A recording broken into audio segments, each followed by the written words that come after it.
Hello, ladies and gentlemen. Welcome back to the final episode of Tailosive EV podcast for this year. Sadly, Nick and Randy are preoccupied and working very, very hard on making sure the tech podcast works out. So Mike is filling in. How are you today, Mike?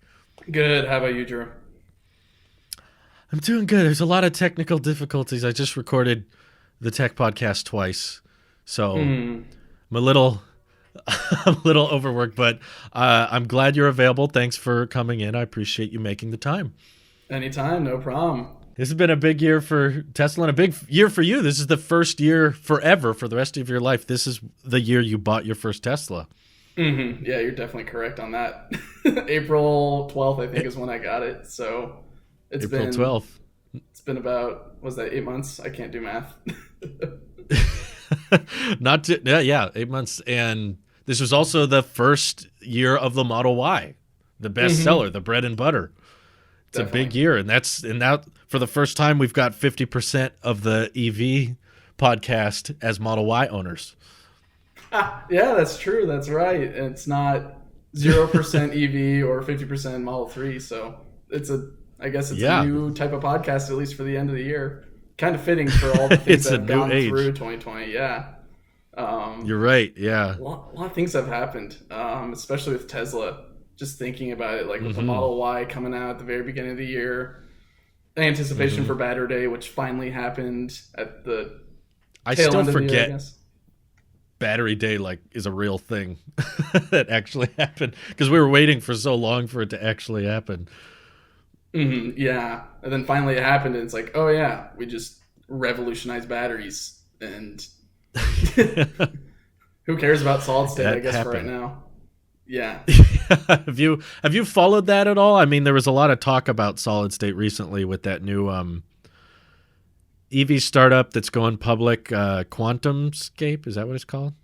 I haven't really followed them, but if they're claiming that they can get solid state batteries, that's pretty revolutionary. Though it seems like with Tesla just putting in all the effort and time into being the leading battery producers basically on the planet, they've got a pretty good product that's coming in the future with those 4680s. Right. Yeah. I think we've talked about it before, but it's basically like it's easy to do things on paper or in a lab, and for a startup to put numbers on a spreadsheet and say this is what we can achieve. But if you're not selling it or shipping it in anything, does it really matter? Does it really exist? Yeah, definitely. So that's something that's exciting that happened. Along with that, we finally got, I guess, declaration of where the Roadster, the Semi, and the Cybertruck were going to be built. True. I believe at the beginning of the year, we didn't even know where the Cybertruck was going to be built in general. It was still kind of figuring out, is it going to be Tulsa or Austin? Right. Or Tulsa, somewhere that's else. Right. That was the thing. Yeah. Yeah.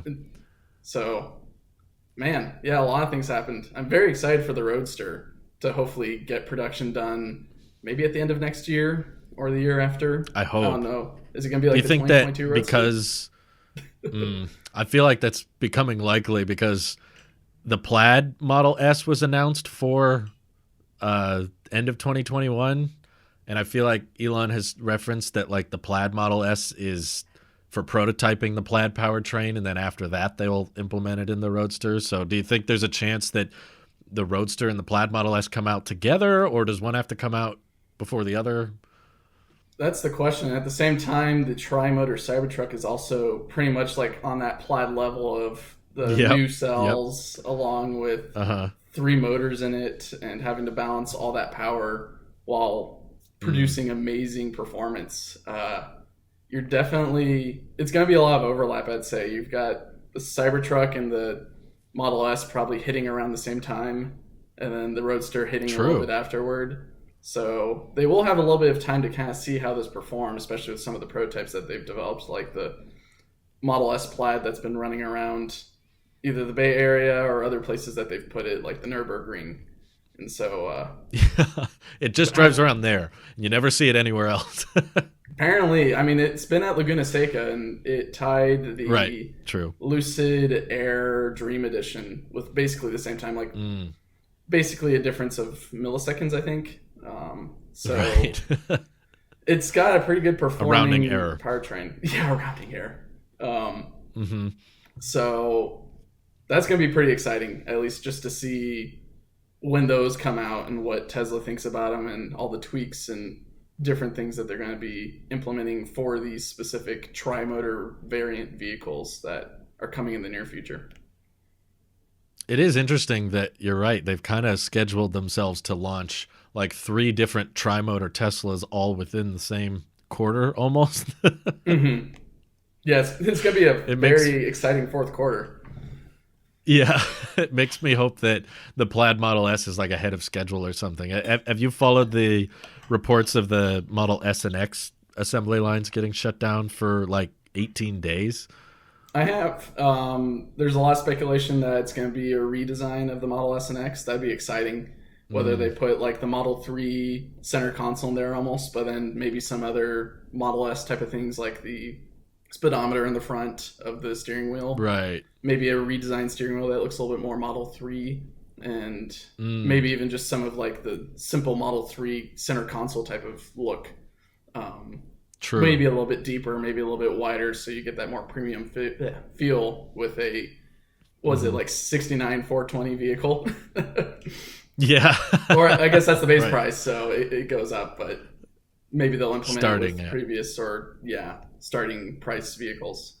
So it'll be interesting to see what they do with that. And the Model X it's definitely not really been given much attention, if you think about it. Like, in terms of, like, improving the engineering of it, with the Falcon Wing doors, but in terms of just, like, redesign, the only thing that I could maybe think of off the top of my head was the change from the motorized spoiler to a very solid spoiler. Oh, that's right. I forgot about that. I think that was like the only change that I can remember besides the obvious facelift that it got from the unveiling to the production model.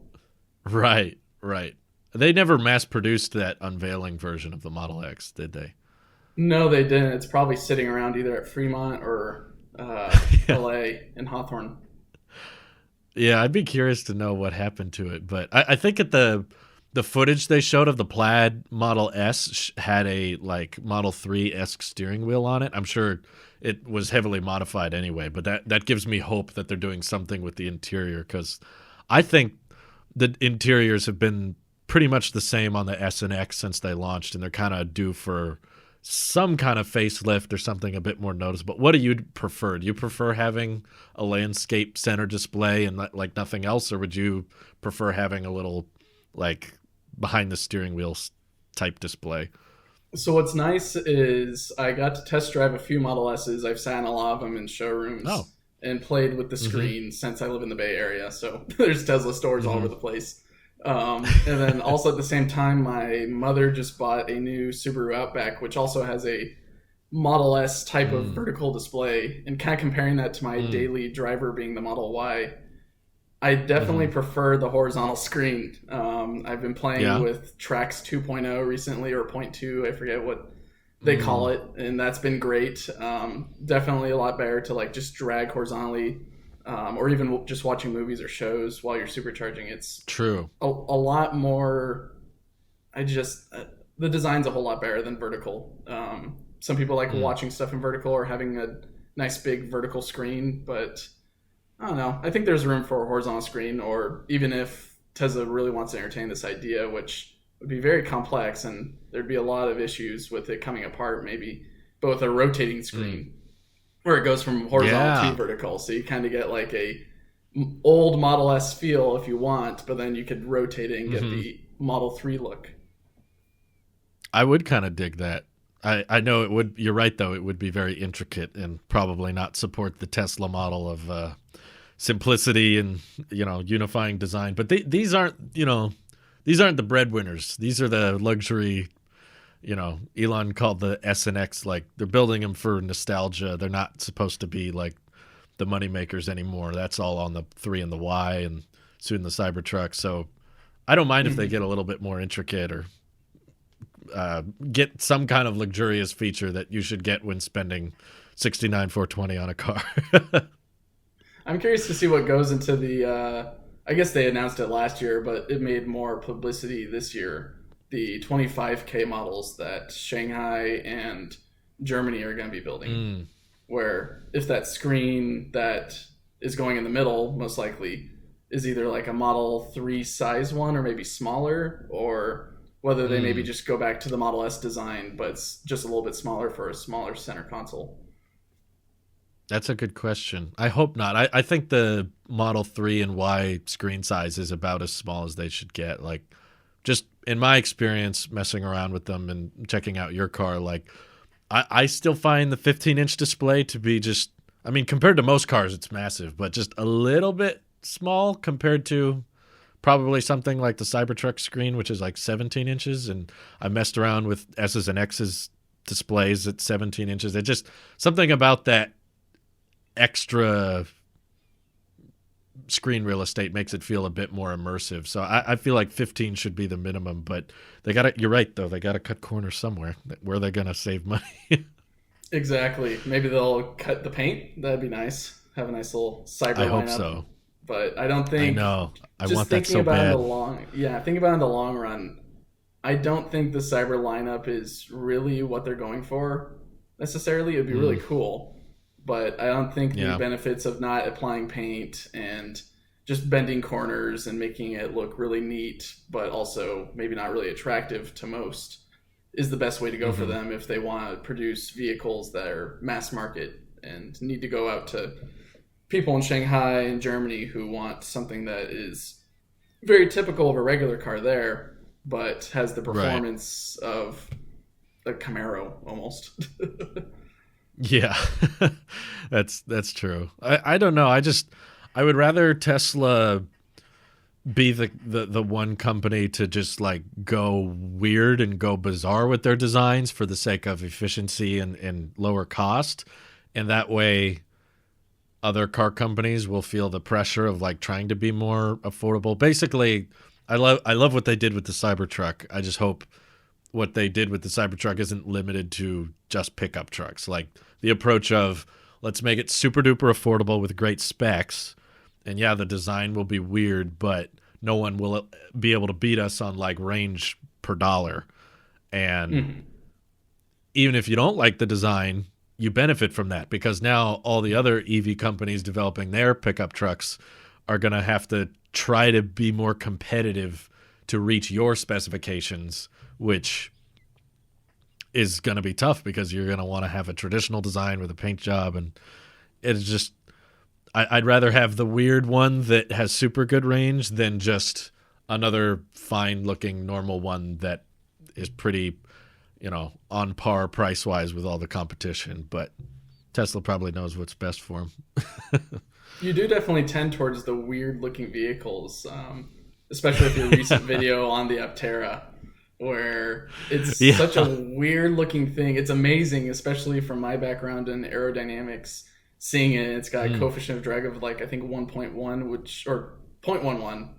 One of those two. I think it's 0.11. It's just astounding. I think so. This thing that goes through the air so cleanly, yet has amazing range and comparable space, I guess. It's got a nice screen in there, and you could probably put some small bags in the back, and I think it's got a front, right, that you could put stuff in, or is it just the... I'm not sure if it has one. They haven't showed it. Okay.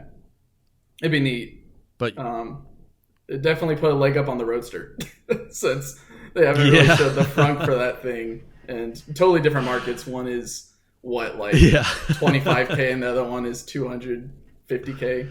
Right. I really wish them the best because what they're shooting for is really inspiring. Like, I'm curious your thoughts on them as well, coming from someone who's, well, like, for the people who don't know, tell them a bit of your background with aerodynamics and that kind of thing. Yeah, well, I guess in terms of, I'm a mechanical engineer. I think I made that known the last podcast I was in, but in terms of mechanical engineering, you can go different paths. And for my senior design project, I looked at the feasibility of having a heavy lift drone where you could lift some heavy objects, but while maintaining a payload plus system weight of 50 pounds. So that way the FAA doesn't cite you a citation, and or you have to get a really expensive license, kind of like a helicopter license. Gotcha. And so in doing that, I had to look at the propellers that we bought and look at the aerodynamics of it and kind of estimate the thrust, and along with that, look at the whole body of the system and do a whole aerodynamics study on it and try to figure out, okay, if we maybe put some rounded corners on this or increase the edge to a certain length, maybe they'll just give us a little bit more flight time while at the same time giving us a little bit more performance in terms of just being able to fly around with a heavy payload. So looking at Aptera, it's definitely really neat. And you would think that the Cybertruck is such a far distance away from this teardrop design that Aptera has adopted in their design. But in fact, the Cybertruck's pretty good as well. I don't know if they gave the coefficient of drag on it, or maybe it's on the site. I don't recall, but I don't recall it. I guess they haven't. Yeah, doing some studies on my own, I even threw it into a fluid simulator and kind of just subjected a regular highway speed to it, and then compared it to like a rounded front edge that I added to the model. And the design's not bad. I'd say adding the rounded portion to the front actually made it worse in terms of the pressure gradients around the vehicle. So Tesla's got a really good design for the Cybertruck in terms of aerodynamics. It's not, I mean, the best because it's a giant brick, but slope that they've adopted, along with the blunt nose edge that comes to a nice sharp edge on the back, is definitely friendly towards range, which is why I believe that 500 plus mile range that they're flouting on the Tesla website. Like you definitely have probably more experience than most when it comes to just analyzing aerodynamics of that type of thing. When you look at the Aptera, does that super low drag coefficient sound believable, or does that kind of sound too good to be true to you?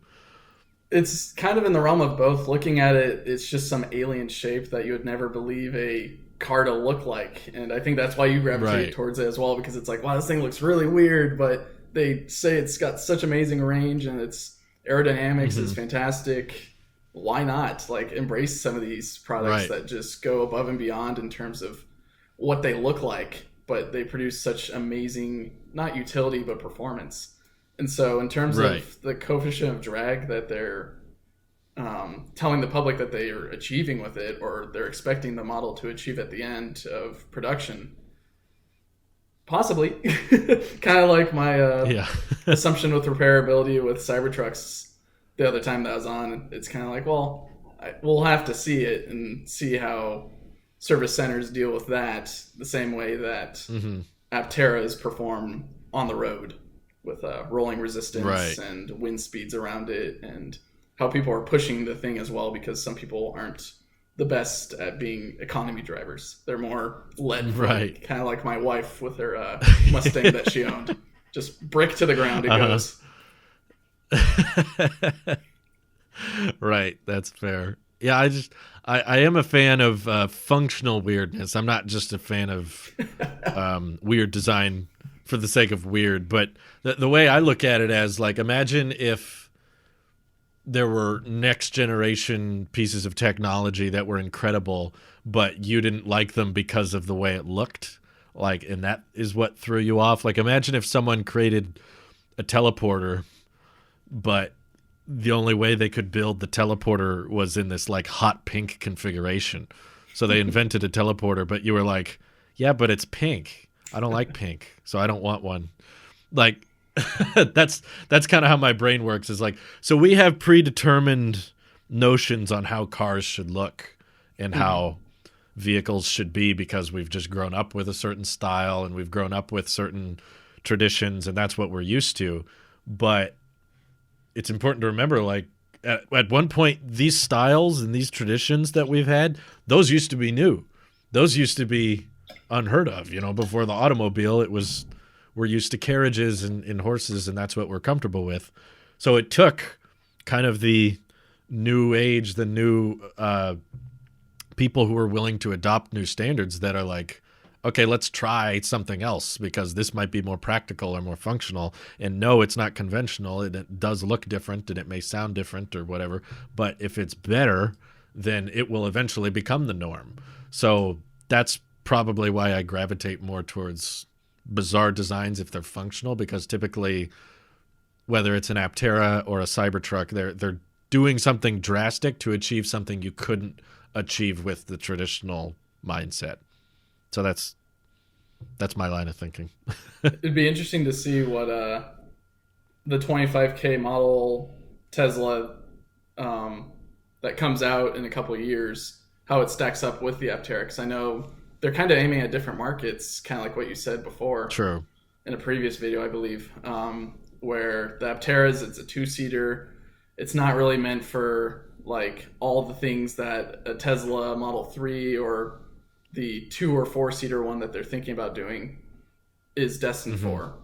But it accomplishes so much in terms of like city driving or just occasional driving, where this 25K model that Tesla is producing might be the same, but it doesn't have solar panels, so maybe that's something that they might have to adapt to as well. Kind of like taking some of the technology that they take off of, hopefully, the Cybertruck solar package and apply it to this Model 2 or Model 4. Yeah, it's a very interesting vehicle that they've now confirmed the existence of, which makes it so interesting, knowing that, like they said, it is happening. You just keep asking yourself, like, well, where do they cut corners? Because if we look back at prior big, Tesla kind of makes it a big deal whenever they announce a cheap, massively cheaper vehicle than the one they're currently selling. You know, it started with the Model S, which was supposed to be, and was, I think, substantially cheaper than the Roadster. And then after a while, the Model 3, which was substantially cheaper than the S. So I feel like in a few years, they're about to hit that new huge leap, even though it's $10,000 to $13,000 cheaper, which doesn't sound like a lot. But if we're talking percentages wise, like the drop is more like 30% lower than, that's a substantial price drop if we're knocking 30% off. Like what are we getting 30% less of a vehicle for that price drop? What does the 25K Tesla not do that the Model 3 can do or the Model Y can do? So figuring out where exactly they're going to... Sorry, go ahead. No, it's okay. I was kind of wrapping up my thought of just like, at what lines do you draw? Like that's a 35K Tesla feature. That's not a 25K Tesla feature. And we know it's not going to be full self-driving or autopilot because they want them to be good at that. So what would your theory be? Would it be like the doors or the seats or? Yeah, I don't know. Just thinking about this 25K Tesla it's just like, is this going to cannibalize the Model 3? It's the same worry that Elon had with the Model Y, where I don't know if you noticed when they announced the Model Y, it was kind of just like a huge presentation on like the history of Tesla, and then like not even like maybe 5 minutes of Model Y, and then okay, see you later. Yep. It's like, well, all right. I do remember that. And then after that, it was just like silence, radio silence for a good, not really a year because we started seeing prototypes later that year, but right, they were just brushing the Model Y underneath the rug, almost just trying to be like, stay with the 3. The 3's good. See, look, we added this to it or something like that. Where the Y is on the horizon and they're just like, yeah, I guess we're building that, but buy a 3. So it'll be interesting to see what they do with the 25K. I think what's helpful is that they're building it not in the United States. So there's going to be a little bit of like, okay, you can't get the 25K Model 2 in Shanghai or whatever, but you can get the Model 3 here in America at either Giga Texas or Fremont, and you could get it within a few weeks versus the Model 2, which might take a couple months. So you don't think they'll build the 2 in the U.S.? I don't think so. I think or at least, okay, maybe I'm confusing design with production. Where Shanghai and Germany are going to be designing these things in their own factories. And maybe they'll take those designs and give them to Giga Texas or Fremont to produce. But it seems like if they're building it for their specific regions, there might be a bit of a delay. And so maybe they're not too worried about cannibalizing Model 3 sales with these two products that they're planning on producing. So I don't know. I mean, in terms of stuff that they're stripping out of it, this might be the return of cloth seats that we saw some renders of for the Model 3. Yep. Right. I think it's actually existing in the Semi, or at least on their page, it's got cloth seats on the Semi. So maybe they'll learn from the Semi. I never noticed that. It's a nice little one armchair look on it. At least if I remember right. Maybe they updated the image. But from what I remember, it was cloth seats on the Semi. Oh, you're right. Like no, I do see it. Yeah. And so maybe after a few production or prototype models of the Semi, if they feel comfortable with mass producing these cloth seats, they might be more comfortable of putting it in the 25K vehicles, and that'll cut down cost most likely, because cloth is definitely a lot less costly than leather or whatever pseudo leather that Tesla uses. I can't tell the difference on my Y. I can't either, really. Honestly, I prefer the cloth seats. Yeah, you don't. Do you feel that leather's just maybe too much to maintain, or it's just nice to be able to abuse the cloth a bit more? Yeah, that's definitely part of it. I mean, my current vehicle is cloth, so I'm kind of used to that. But also, I think just from so many summers wearing shorts and getting in a car with kind of that leathery material just sticking to the thighs, and just that, I don't know. It's just a texture thing. But the one in the Semi it doesn't look like, what do you call it? It doesn't look cheap and crappy. Like, they found a way to give it a little bit of a gradient fabric. I'm sure it's probably cheaper to produce, but still it looks fine. Like, I could see them doing that on, man, I love the Semi interior so much. That's so cool with the two. Seeing it in person is fantastic as well. I never really got to actually go in them, but I got to see both the larger silver one and then the shorter. It was originally black, and then they painted it red. Oh, nice. So they're beautiful to look at. Very identical. The only difference was that the silver one was just a little bit larger and had that arrow cap to it. Right. But just amazing vehicles, and being able to drive that thing would be astounding. Daily driving it would suck if you were thinking about daily driving it, just because driving my 1500 Ram is sometimes, it's not overwhelming, but you're always kind of looking on the road, making sure that you're not running over a Priz or something. It's a bit of a It's a bit of a creature. I meant like a tank, like you got to navigate and watch where you're going, and you feel overly clunky, and that makes you claustrophobic when driving in certain parking lots and stuff. I've driven around some big trucks back when I worked at the Mandarin Ranch, and it got old after a while. Yeah. Going from my Honda to the Volvo to the Y, it was definitely a little bit of change, because you get that height difference. And so you kind of feel a little bit more high and mighty on the road versus like maybe being in a 3 that's a comparable height to the Honda Civic that I had. Right. It was just, being up that high in a Semi would just be astounding. You'd feel like you're on the top of the world. Right. Above everything. I can only imagine the Cybertruck looking down. Yeah. True. Yeah, that must be a whole nother experience. View. Definitely. At least riding in the Ram and then trying to visualize, okay, if this had the Model Y center strip or whatever, or maybe just what the Cybertruck looks like, and then just trying to imagine driving this Ram as a Tesla. It's a whole lot different view. It's going to be a really interesting upgrade for the Tesla community, going from kind of low profile vehicles to something a little bit higher, and is definitely a lot more meaner on the road. And big conversation starters everywhere you go. Everybody's going to be asking what you're driving, what are you doing, what were you thinking? Yeah.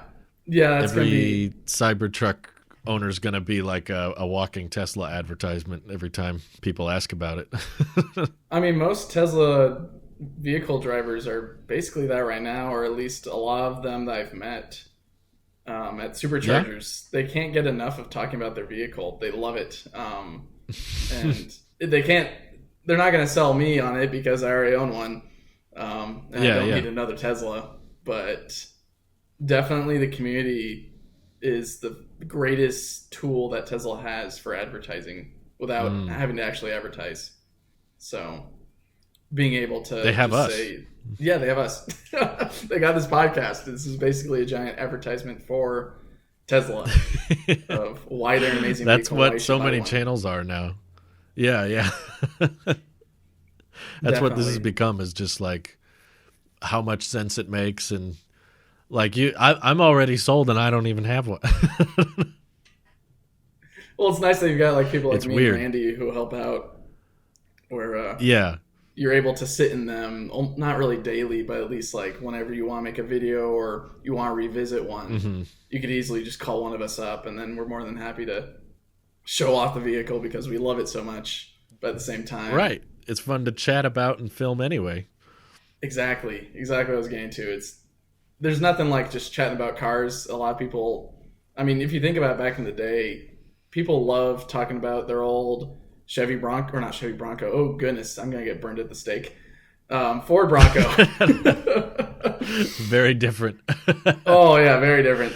Chevy. I think I was maybe thinking Chevy Tahoe for some reason, in which I don't. Oh, I don't okay. know if you're gonna be flighting that, but it's kind of just like the Corvette community, kind of like, look at my Z06. Ooh, that's a great vehicle. What's your 0 to 60? Or like, how does it take turns or whatever? It's kind of the same story with Tesla, where it's people just talking about their Hmm. Tesla and how the acceleration's great and they love just this feature specifically.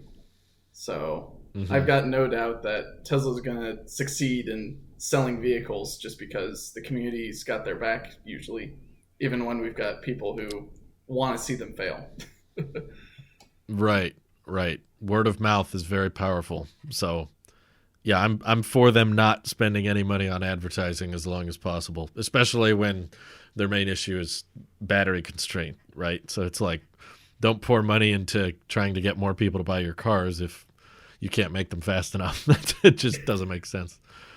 Yeah, I think at that point, like at least going back to the 25K models, like if you're unhappy with maybe a 0 to 60 and maybe like, I don't know, 4.3 seconds or maybe something just a tad lower, then you could just get a Model Mm. 3 that goes 3.5 or something like that, or opt for a Model S that goes 2.3 or something.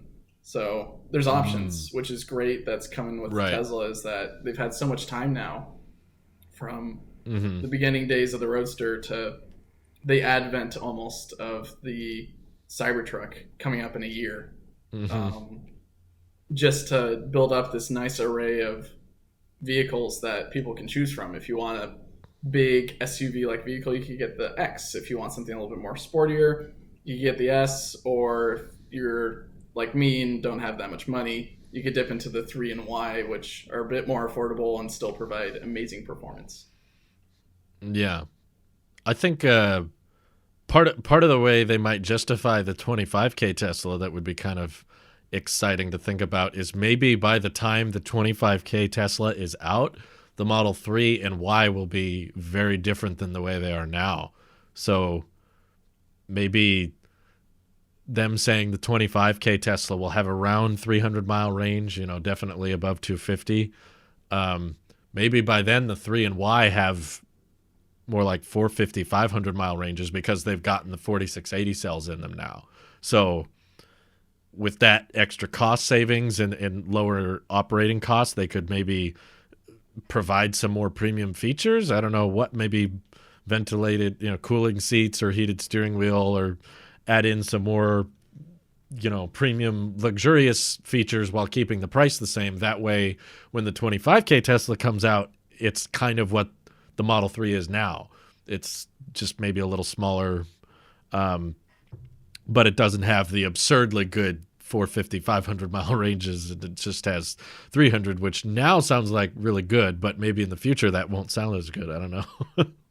Yeah, I know a lot of people in my life just still have that same stigma of, does your car go like 500 miles or whatever? I'm like, it doesn't need to really necessarily. Be nice. It doesn't need to. And even like a lot of the vehicles I've owned that you can kind of say that they're pretty good in range, like a Honda Civic, I still would not take that thing 500 miles without stopping and or filling up just in case. Like, I'm not taking it down to zero. No, you're not going to drive it till it's empty. And it's also not going to be as enjoyable as an experience as a Tesla with Autopilot and the self-driving features, which I'm sure you've experienced with and talked about how... Well, you said a comment on one video once that stuck out to me about how you said Autopilot and full self-driving prevents like kind of drowsiness or falling asleep. Like, how does that work exactly?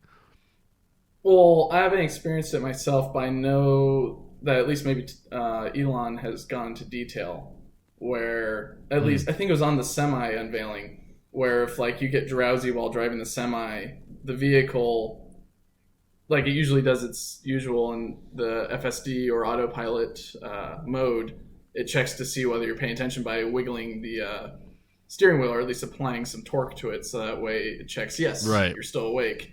Some people override that with strapped on weights or potatoes or something like that, which is very silly. I mean, to each of their own, I guess. But in terms of the intended use case, if it sees that something is going wrong, it'll start screaming at you, basically. It'll start going through the speakers saying, hey, you need to take control now, and flashing an image on there. And if you're still not providing input, I believe what Elon said, at least with the semis, in the Semi unveiling, is that it'll pull over and call emergency services, which is pretty cool.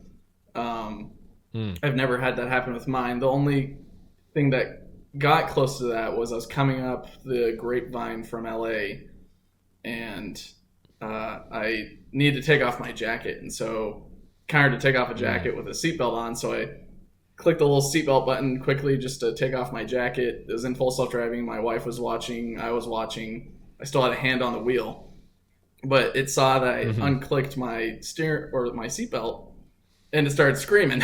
Woke up my mother in the back seat. My wife's like, "What's going on?" I'm sitting there like, seatbelt, I guess.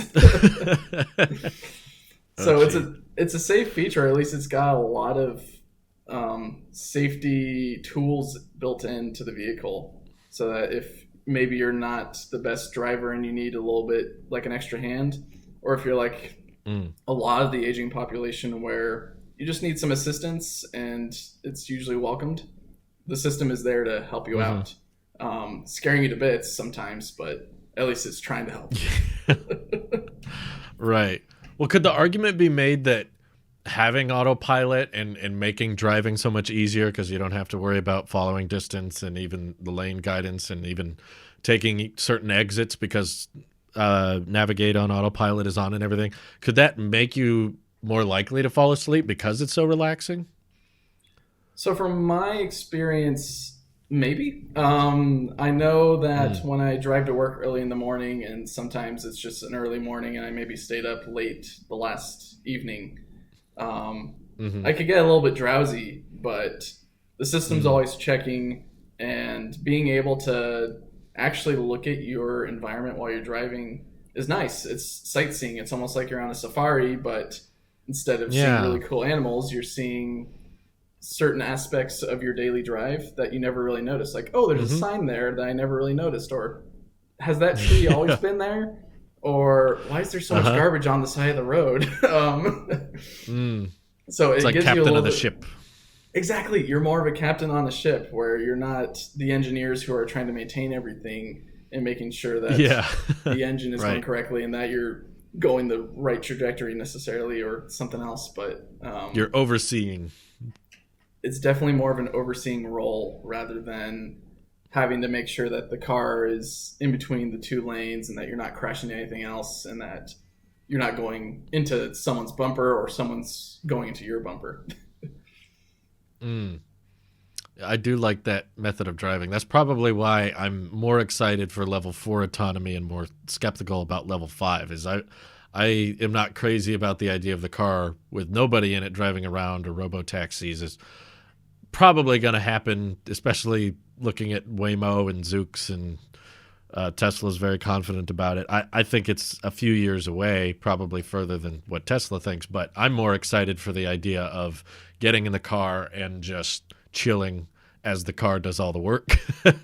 And I'm just there for legal reasons, and if something does go wrong, then okay, it tells me to grab the wheel and I take over. But in the meantime, like, but my daydream, my hope that we can one day reach is, even if I just have to drive the car out of the driveway and into the parking space, and that's the only times I have to take the wheel, but the rest of the drive, like as I'm on the freeway, if it gets safe enough and it's proven enough to regulators to be okay to do this, then when you're on the freeway going hundreds of miles on a road trip, you can just pull up Netflix and YouTube on that display and just chill, just lean back, recline the seat, and watch whatever you want, or play games, or whatever you want to do.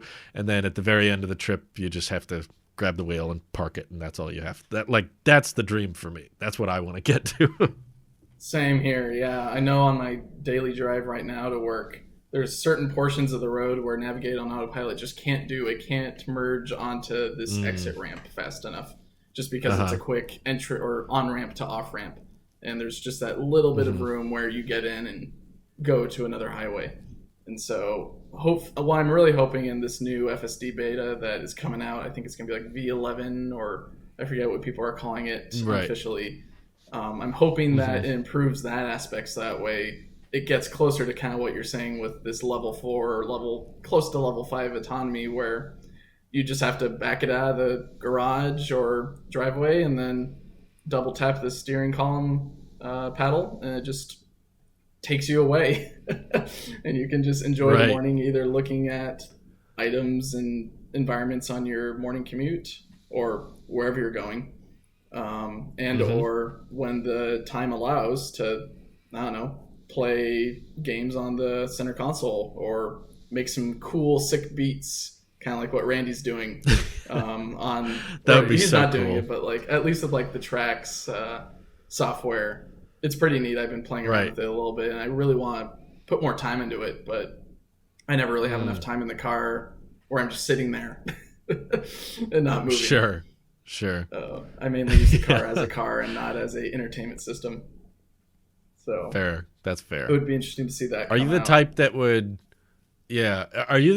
would opt your Model Y eventually into the robotaxi network if it became a thing? I know you have full self-driving equipped. Yeah, no. I love my vehicle too much. Even when people were saying, oh yeah, I'll buy like 5 Teslas and do that, I thought, that's a lot of money to put down, but I guess, yeah, if you're never intending on using them as your own vehicle, that makes sense. But for my vehicle to run around without me, and then at the end of the day or whatever, it comes back home and maybe there's a scratch on the leather, or maybe there's a ding on the outside of it, or maybe it just smells funny. Right. I don't know who's been in it, and especially with the pandemic. It's like we're a little bit more health conscious these days. And so... Yeah, for sure. I would not want that to happen to my Y or my wife's future Cybertruck.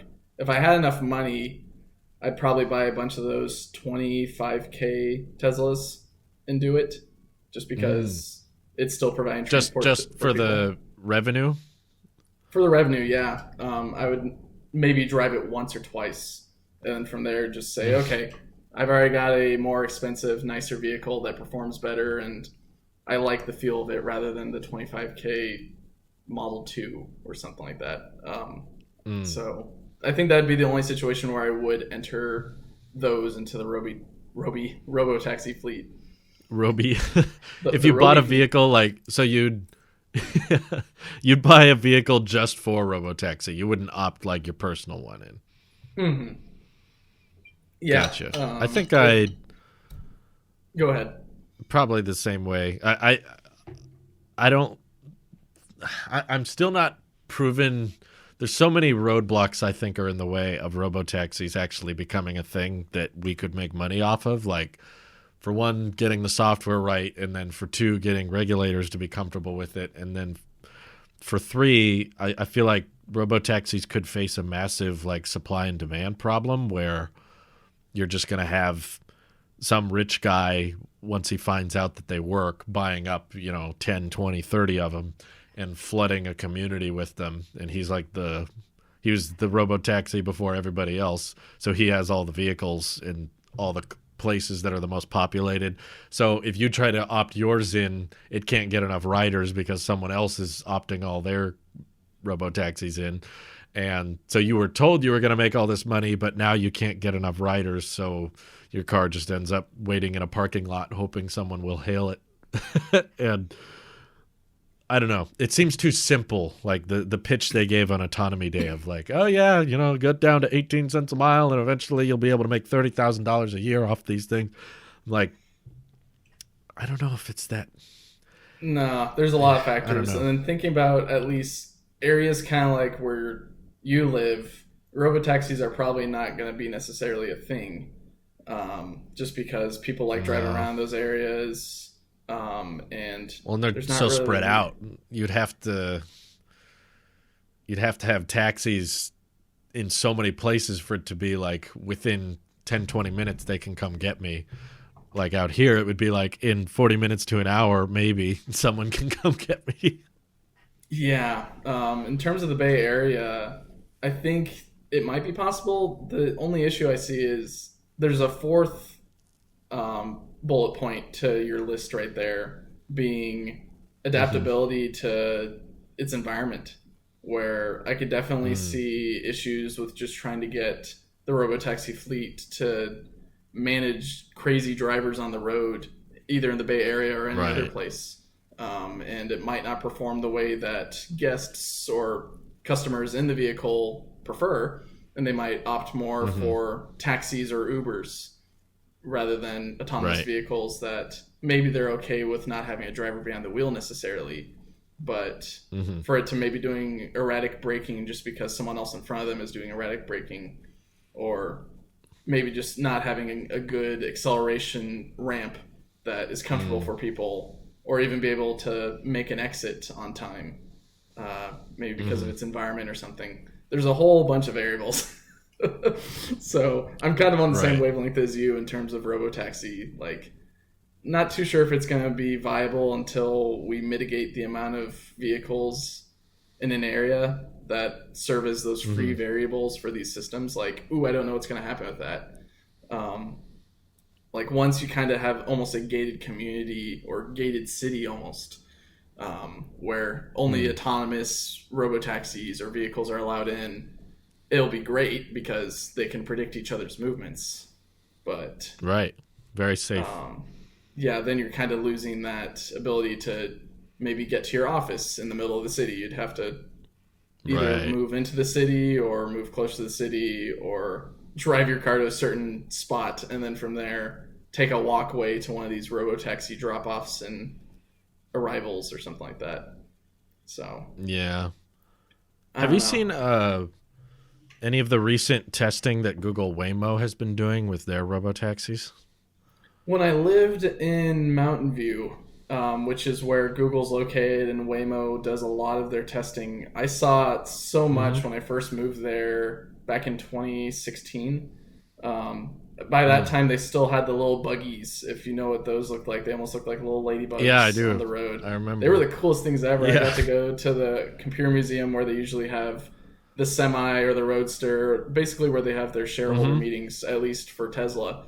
Inside, they've got one of those prototype Google Waymo ladybug things. So I got to sit in it and kind of see how that environment would be for someone. It was great. It was really weird seeing in front of you there's a backpack bin where you just kind of put your bag and there's nothing else. Oh, okay. There's just a bench and a backpack bin and then a place where you put your feet. Really weird. That's funny. I never got to really see the details on those. It was really neat. Yeah, you'd have to check it out. I'm pretty sure they still have it at the Computer Museum in Mountain View. But in terms of them driving around, it was really neat.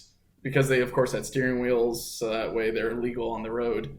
But they seemed like they were doing pretty good testing at the time, and then when they shifted over more towards their Chrysler Pacifica hybrids, I still saw them everywhere in Mountain View, and they're pretty cool to watch and see how they behave, because you'd see the driver kind of like hovering their hands over, or maybe they just had their hands in their lap ready to take over, and the vehicle's able to take turns like a boss sometimes, and then other times you can't see the person maybe grab the steering wheel. It's almost like Tesla's Autopilot, where if it's maybe not taking an on-ramp or off-ramp correctly, you see the person quickly grab. So I think Waymo's far along. But sorry, go ahead. No, I was gonna say I think Waymo's far along, but they still definitely have a ways to go with their LiDAR system and being able to tackle a multitude of situations, which it's just what the age we're at right now for technology. They've got Waymo work to do. If you watch this channel, JJ Rick's Studios, he's like the only guy I'm seeing right now that's actually filming this, but some of the it's somewhere in Arizona. I think it's Chandler or something like that. I forget the name of the city, but somewhere in Arizona, they're doing these ride-hailing services with Waymo, and there isn't a driver a lot of the time. There's no one in front, and the front part of the vehicle is all, sealed off from plastic, but you basically just get in and press like, I'm ready. And they have like 24/7 customer support ready. Like if you press a button, you'll just instantly start talking to a human. And if I'm reading the comments correctly, it sounds like a lot of these Waymo vehicles literally don't have a person driving them, which is trippy because they're like people are ordering them and paying for them and moving around. But there's like people on a server that are monitoring what the car is doing and will help it if it gets confused.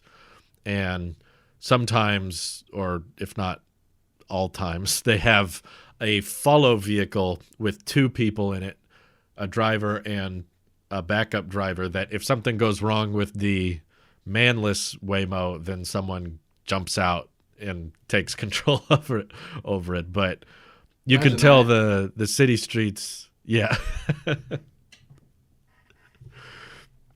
some guy runs into your robotaxi. Sorry about that. Yeah, I was just thinking, you're going through an intersection, all of a sudden you just look to the left and you see this guy running at the same pace as the vehicle's speed, and then starts trying to open the driver door, and you're like, what is going on with my car? And then the person immediately stops the car like 3/4 of the way through the intersection. He's like, oh, here, let me pull this over, and then we'll get you into the other vehicle. Don't worry about it, we're good. No worries. You're just sitting there confused. Right. But it's a good system, I'd say, like having someone always ready on the button, being able to answer any concerns or answer any questions, but not really viable for the future. If you're thinking about expanding this Waymo service from, I guess you said Chandler, Arizona, to the whole state of Arizona, and then from there onward, like you can't, that'd be a lot of vehicles. Not very scalable. Vehicles. Yeah, no. So that'd be neat. Waymo, like Zoox, likes to do the HD mapping thing before they launch their service.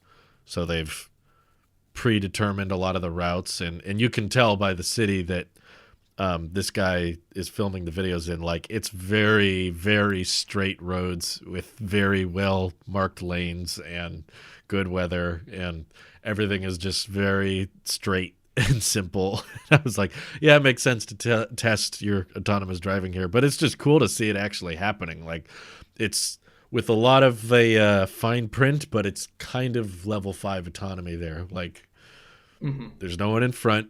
You get an app on your phone. You say, I want to go here. Car shows up. You get in the back. No one's in the front, and it's moving, and you're in traffic, and it's reading the stoplights and the stop signs, and it's using a billion sensors on the outside and all that. But it is technically, like, I freaked out last time I visited Randy, and I got to try out Smart Summon, which is still in beta and buggy and everything. But I sat in the back seat, and then he summoned it from across the parking lot, and I was just like, whoa, this is so trippy. I'm in a car, no one's in front, and it's moving around. Whereas this guy's riding around like down city streets and no one's in front. It's some bizarre videos to watch, but I feel like not a lot of people are talking about him, I guess, because Waymo's like a fairly opposite approach to Tesla full self-driving with LiDAR and pre-mapping routes and geofences and all that. So I do think Tesla's model is smarter, but it's still interesting to see what other companies are coming up with.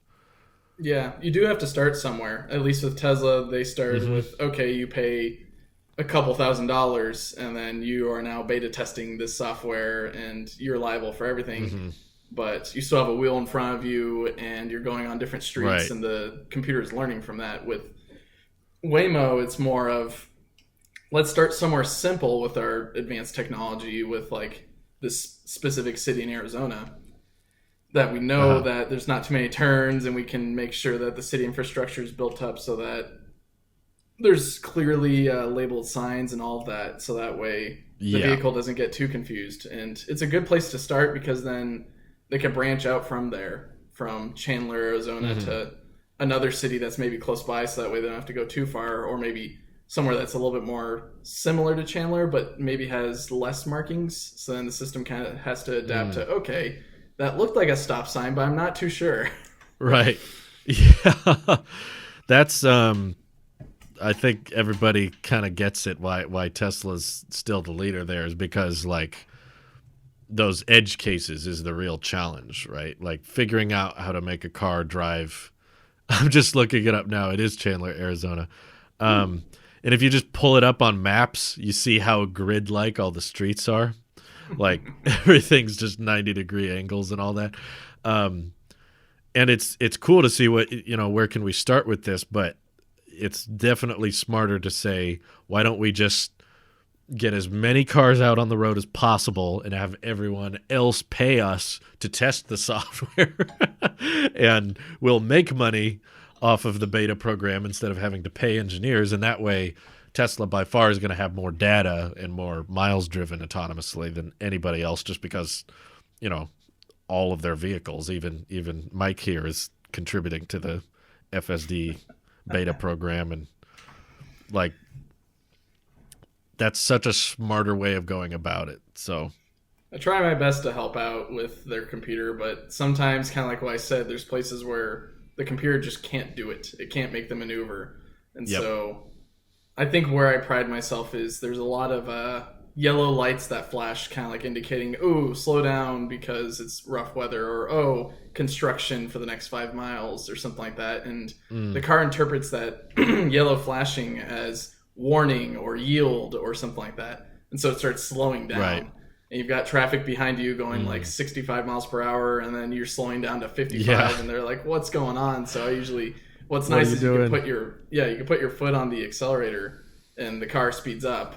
And so I'm hoping at least when that data is being analyzed either by the computer or by some engineer at Tesla, some software engineer, they can see, okay, the person started accelerating. Why did they start accelerating for this brief of time? And then they see, okay, there's a yellow light. Why is there a yellow light? Oh, it's blinking. So maybe we shouldn't brake at all yellow lights because that could cause a traffic issue. I don't know. Right. Yeah. It makes sense for them to be overly hesitant than, I guess, you'd rather your car be hesitant than eager in most situations. If you were going to be off, it probably makes sense to slow down than speed up, So I get why they're being cautious. But yeah, Dirty Tesla is doing a lot of FSD beta videos, and he's oftentimes saying he has to hit the accelerator and tell the car to go. But I mean, Elon did say the beta would be kind of slow and cautious at first, so makes sense to be. It's a better way to go, like you said. It's better to be cautious rather than ambitious in terms of putting someone in a car that's supposed to drive itself eventually. You'd expect to come out alive at the other end of your journey. You'd want the car to think yellow flashing light means I should slow down, rather than be in situations where the car thinks, I don't need to slow down. I'm just going to keep going this fast. You don't want the car thinking that in a lot of situations. I can keep going. Phantom braking is better than phantom accelerating. Yeah, there are some cases where my car just decides to slow down. It's really confusing, and what's even better is I hit the accelerator to speed it up, and then after a time I start taking my foot off, and then it starts braking again. I'm like, what are you doing? But stop. like you said, don't stop. Yeah, don't stop. Go. Hold on. Wait. Where are we going? You're right. Be brave. You can do it. Goodness. Yeah. So I guess pivoting back, honestly, kind of what we were talking about earlier at the beginning of the podcast. It's been a crazy year as 2020 has been. Yeah. But Tesla's thrived. They've gotten so many things out. They've addressed so many issues and delivered on a few promises. I mean, they underpromised on the why and ended up delivering it ahead of time and got it. Yeah, and boost. They got the huge range boost, and now, as the Model Y currently sits, it's cheaper than they promised it would be, which is interesting. Mm-hmm. Yeah, I guess they haven't really promised that rear-wheel drive or the 7-seat yet. Hopefully, by the time of this recording comes out, it'd be nice if Elon gave an update on that for a nice end of 2020 present, I guess. Oh, that would be a lovely holiday surprise if they did announce something like that. Here's the cheaper model or something, because, I've been waiting so long. And a lot of people are still asking and waiting for the 7-seater, but I think that's a big mistake. I would not recommend the 7-seater to anybody. Yeah, you sat in the back of mine, and it's just like, where do you put another person behind me? Like, there's no room. I know. The last time we visited you, I think brought the car out of the garage and then went back inside for something, and I was just standing outside the car, and I was like, okay, I'm sitting there, and they're gonna put 2 more seats there. I was just like scratching my head thinking, why? No, like even a smaller sized person would have a hard time fitting back there. And I think the people who are waiting for the 7-seaters are going to get them and be like, what the heck is this? How dare they call this a 7-seater? They're going to have to really axe your what's it called, cargo space for one. Oh, yeah, that. Yeah, definitely. They're gonna no headrest. It's gonna be tough. I think a smarter way to go, which hopefully maybe Elon or the Tesla team pulls a nice rabbit out of a hat, instead of having seats facing forward like they unveiled back in March 2019. They have them facing backward like the Model S. I know you guys have mentioned on the podcast, and multitude of channels, and even Sandy Monroe mentioned it as well, even suspecting, they're going to be facing backwards from his analysis. I really hope they go that route, because it's going to be a much more pleasant product that way, because you get more headspace and you also get more foot space. Yeah, maybe your cargo room is a little bit stunted, but it's going to be stunted anyways with having seats back there. So... it has to be. If you want any kind of leg room back there, you're going to have to completely get rid of all of your cargo space in the back.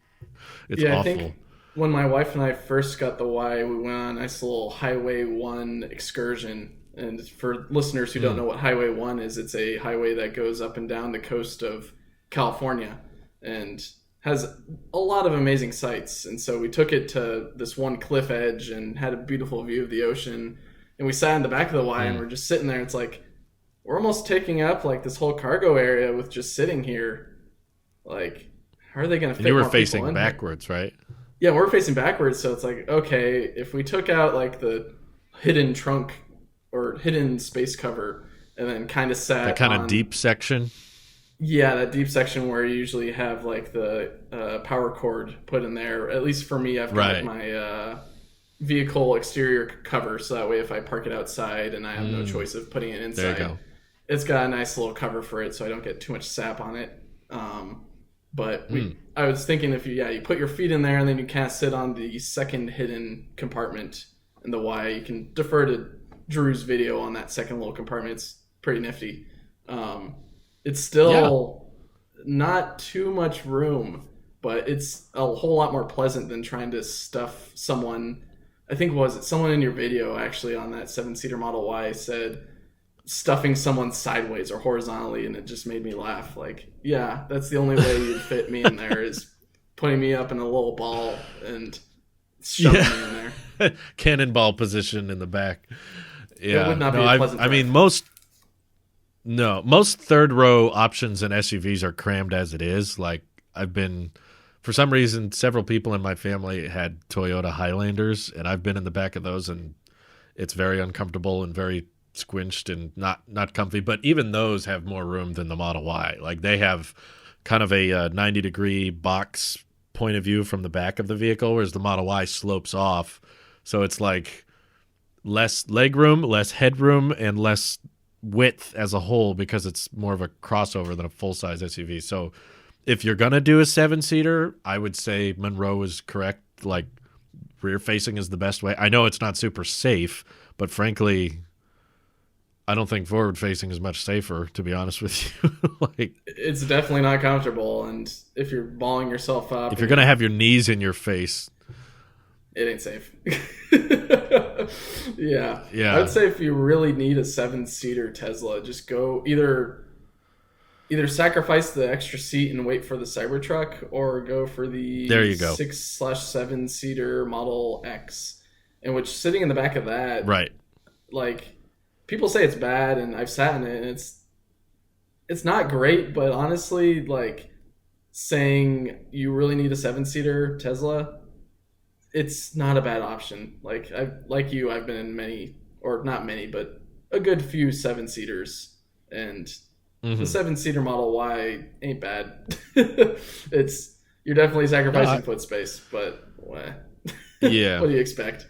I feel like 7-seater Model Y is only going to be decent for very, very small people, and most of the time that's going to be kids, and the kids are going to outgrow it anyway. So I would not recommend, literally no one, I would not say anyone should get the 7-seater Model Y. Like, if you need, like you said, if you need the 7-seater, you got to save up for an X, or try to get by with the Cybertruck with 6 seats, which is pretty impressive, honestly, for the starting price of that vehicle. But yeah, being able to have 3 people in the front should be interesting. That middle seat person in the front is going to have quite the display in front of them. They're going to have this giant 17-inch panel right in front of their knees.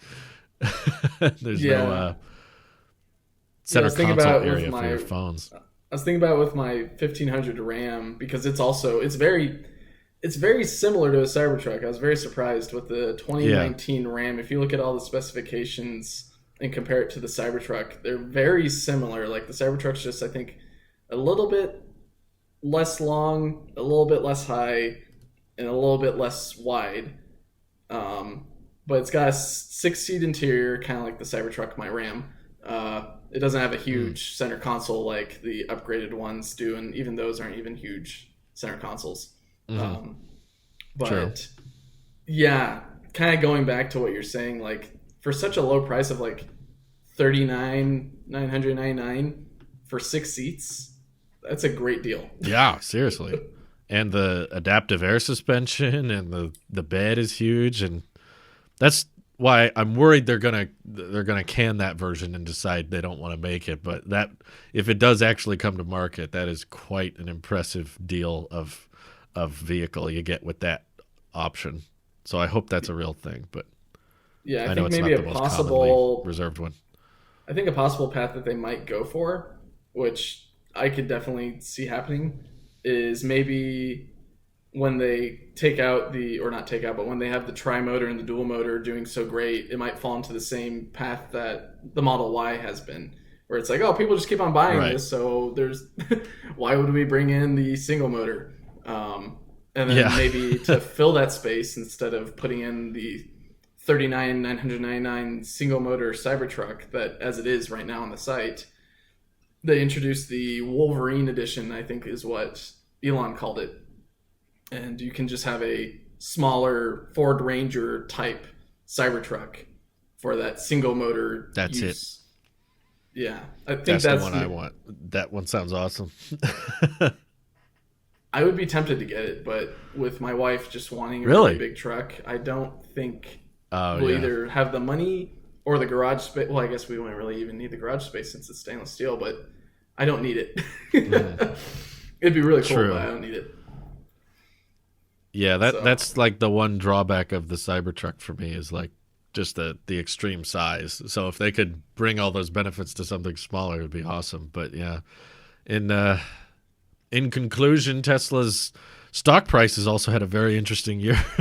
oh my goodness, kind of like Randy, I also got in at a good time, and I don't think I made the same mistake Oh, as him good. selling. So it's only been the up and up for me, and even so, it's just like, okay, we're approaching what I think 677. I think is where it was at on the end of Friday.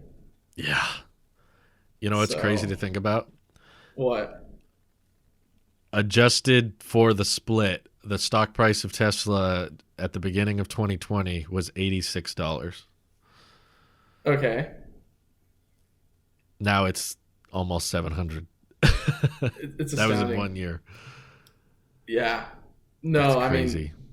so much growth for a company, and I think what really stood out is Ryan McCaffrey, who runs the Ride the Lightning podcast, reported or at least found a article saying the airline industry lost less than a lot of the short sellers that short Oh. sold Tesla. So it's just amazing thinking these Wow. huge planes and this huge market of people flying in the air, millions or not millions, but thousands upon thousands of people in the air. That market Hmm. lost less than the people who doubted Tesla. So if Wow. there's That at is any incredible. time to purchase Tesla stock, even if like you can only purchase one stock of Tesla, now is not a bad time. Um, it's a No, I lot, think but long, yeah, long term, it's gonna.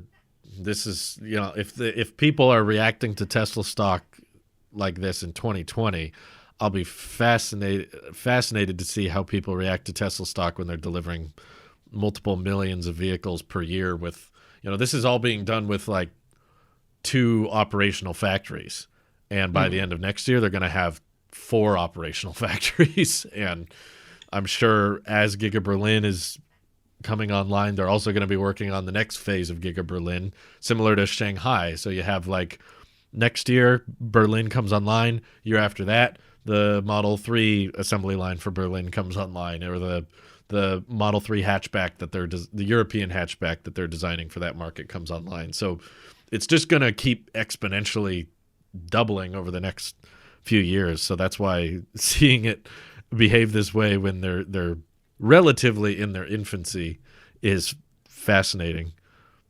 Yeah, it's funny thinking about that. How Tesla for so long has been thought about a infancy company, and they are. They're the Hmm. youngest automaker in the whole entire industry that's thriving and producing vehicles. Maybe not like on the Yeah. same level, kind of like Ford with millions of Hmm. Ford F-150s a year, but still like they're producing a pretty good amount, and they're getting to the point where you Right. can't really say they're a startup anymore. Like they're And profitable. being, yeah, they're profitable almost every quarter. I'm very excited to see what quarter four comes with, Oh but man. just like profitability, the amount of products that they're outputting, the amount of units that they're outputting, and then just Hmm. the viability of their stock and their acceptance into the S&P, I think 100. Like they even unseated a few people, Hmm. and Yep, they so did. just like, man, yeah, this is not a startup anymore in my mind. It's more of this is the beginning of, or maybe, yeah, it's the dawn of the new future. Um, and Yeah, I think that's what the stock price reflects is people figuring out a lot this year that there was a huge number of people that are suddenly convinced Tesla is going to do what they say they're going to do, and this is no longer hypothetical territory. This has become reality. This is like, oh, they're actually going to do that. This is actually happening, and they're doing what they said they're going to do, and their vehicles are going to just keep doing better. So better get in now. yeah, definitely. Um, so yeah, I mean, you can either wait for the stock split and maybe get in there on a lucky day, kind of like many did earlier this year with this 5-to-1 stock split, Hmm. or just get in now Yep. and just see how it goes. And all else fails, I guess you lost $600, which you could have used to potentially buy a PlayStation 5. If you could pretty find hard one. to get those. Yeah, if you could. I've been trying. Still no luck. But yeah, it's no, easier to Tesla's get your hands on a Model Y. Oh my goodness, yeah, you could buy a Model Y a whole lot easier than a PlayStation 5. But I guess, yeah, coming into thinking about Mike. Oh my goodness, coming into the year as a whole for Tesla, it's been very successful in one of the most volatile years for the auto industry, with dropping gas prices, not selling as many things, dealerships having to shell out a lot more money to get people to buy their cars. Tesla's been thriving the whole time. I mean, heck, I got my car and I didn't have to see one person. I didn't have to talk with anyone from Tesla. It was more of just, that's awesome. I sent the payment, here's the car. So for this amazing company that started in the Silicon Valley, that's spreading out all the way to the corners of the earth and producing amazing vehicles that if you haven't sat in one, definitely get your butt in one. They're amazing just to sit in. Like, not even it moving. For sure. It's like, this is the future.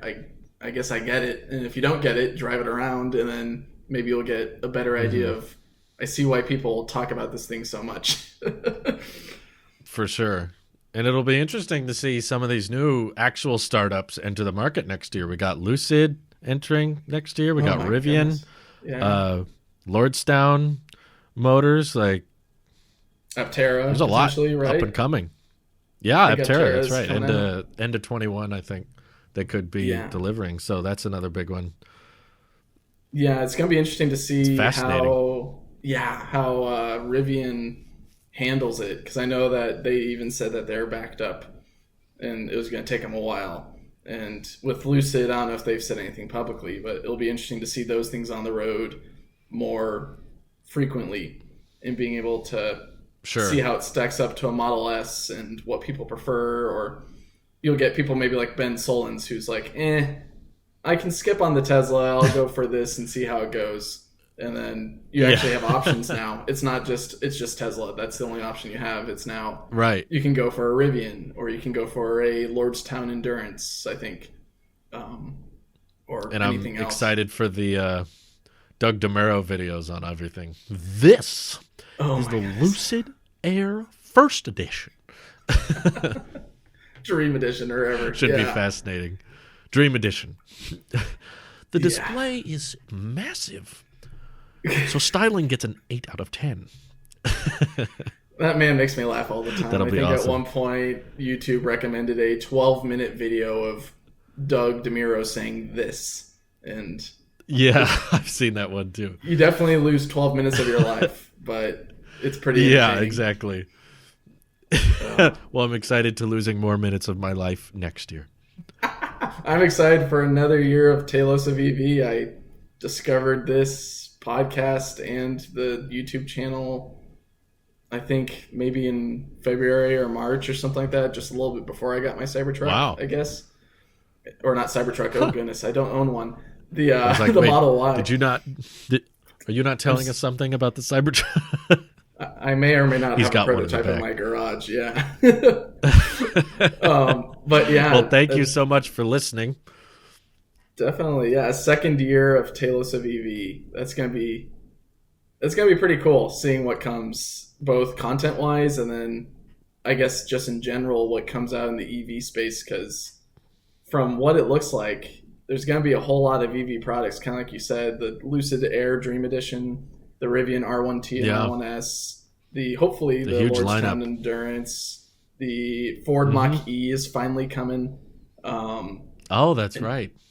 The ID4, I believe, is coming out at the same time as well, or near that. Yep. Aptera hopefully is coming out with theirs. It's an very actual diverse countable amount to where you run out of fingers almost. Yeah, it's getting that crazy. Well, thanks for making the time for recording, and we'll see you all next year, everybody. Thanks for watching. Take care, everyone. Happy holidays.